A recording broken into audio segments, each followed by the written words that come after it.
மரத்துலேருந்து இலையை எடுத்து அதில் தீட்டி ஊடி காமிச்சாங்க. அதுக்கப்புறம் அந்த பூவாசில் இருக்கிற காயை எடுத்து பொம்பரை விட்டு காமிச்சாங்க. அதுக்கப்புறம் குட்டி அடிக்க ரொம்ப காலெல்லாம் வலிச்சு ஆயிடுச்சு. அதனால தேங்காவுடைய ஓடுல இருந்து வண்டி செஞ்சு எடுத்துன்னு போனாங்களா. அதுக்கப்புறம் ரொம்ப தண்ணி தாக்கிடுச்சுனால அந்த எலிக்கு ஒரு தண்ணி எதில் குடிச்சுது எலி? ஸ்டா வந்து எதில் போட்டாங்க? எதில் செய்து கொடுத்தாங்க ஸ்டா அவங்க அப்பா? எந்த மரத்தோட இலையில? பப்பாளி மரத்தோட இலையில. சரியா? அந்த இதில் தண்டில்.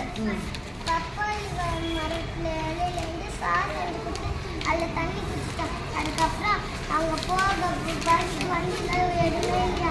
அதனால அவங்க ஒரு மரத்துலேருந்து ஒரு வண்டி செஞ்சு இழுத்துட்டு போனாங்க. அப்போ ரொம்ப மழை பெஞ்சிச்சனால அங்கே கொடையே இருந்ததுனால ஒரு இலையை எடுத்து கொடையை செஞ்சு வீட்டுக்கு போனாங்க.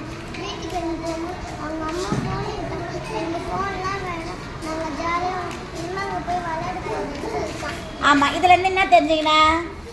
நம்ம பார்க்கக்கூடாது, ஃபோன் பார்க்கக்கூடாது. அப்புறம் என்ன பண்ணணும்? எதை வச்சு விளையாடணும்? நம்மக்கிட்ட இருக்கிற எதை வச்சு விளையாடணும் சொல்லுங்க. நம்மக்கிட்ட இருக்க எதை வச்சு விளையாடணும்? செல்ஃபோன் கேட்டு அழுவீங்களா? Very good.